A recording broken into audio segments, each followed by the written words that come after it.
हम लोगों को बीजेपी की साजिश से सावधान रहना पड़ेगा। और इसलिए सावधान रहना पड़ेगा कि वो किसी सीमा तक जा सकते हैं। मुख्यमंत्री जी ये कह रहे थे कि 46 में 56 एसडीएम हो गए थे।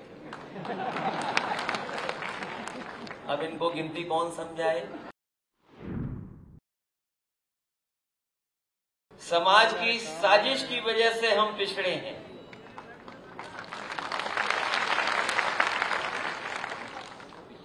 जो हजारों साल पुरानी लड़ाई है, अभी वो लड़ाई खत्म नहीं हुई है। हमें उस रास्ते पर और आगे बढ़ना है। अभी मैं कुछ दिन पहले प्रधानमंत्री जी का भाषण सुन रहा था और वो लाल किले पे संकल्प ले रहे थे कि हमारा भारत विकसित देश बन जाए, दुनिया में भारत की प्रतिष्ठा बढ़ जाए। यहां आज मैं पुष्पा मौर्य सैनी साख समाज के सामने ये कह सकता हूं कि जो लोग लाल किले से विकसित देश बनाने की बात और संकल्प दोहरा रहे थे, वो केवल भगवान बुद्ध का रास्ता अपना लें, देश अपने आप विकसित की कड़ी में खड़ा दिखाई देगा। आपके पड़ोस के देश हैं, चीन हो, जापान हो या और देश हो,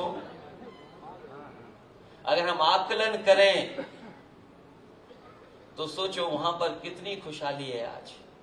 ये अलग बात है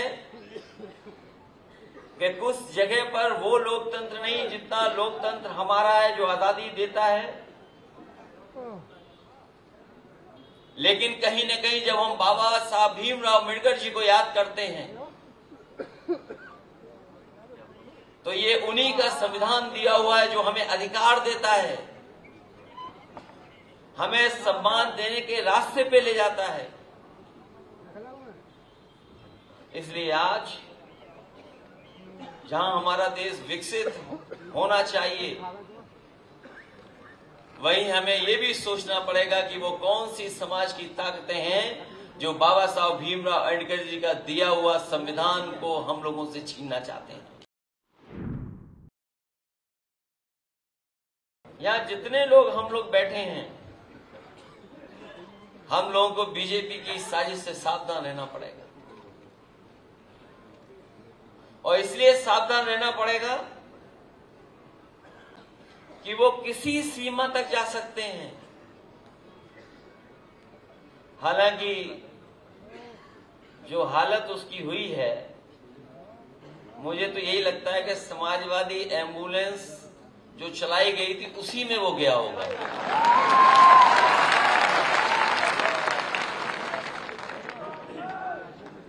ये वो लोग हैं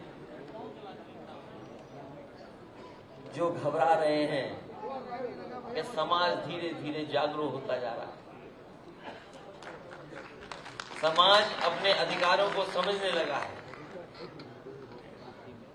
उन्हें जो समय समय पे धोखे मिले हैं बहुजन समाज को, उस बात को वो समझ रहा है। हम तो ये मानते हैं कि कभी कभी भगवान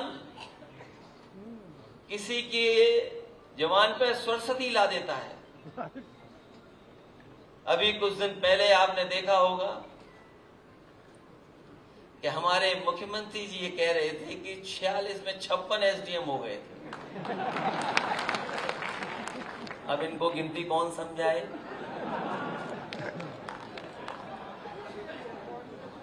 और मैंने पूछा उनसे कि वो 46 में जो 56 हुए थे उसकी सूची कम से कम विधानसभा में रख दो। वो सदन जिसमें बात रखी थी, वो सदन का समय खत्म हो गया। अभी कुछ दिन पहले फिर सदन चल रहा था, उसमें भी वो भूल गए। मैं इस बात को इसलिए बोल रहा हूं कि हमें और आपको उनकी साजिश से सावधान रहना पड़ेगा।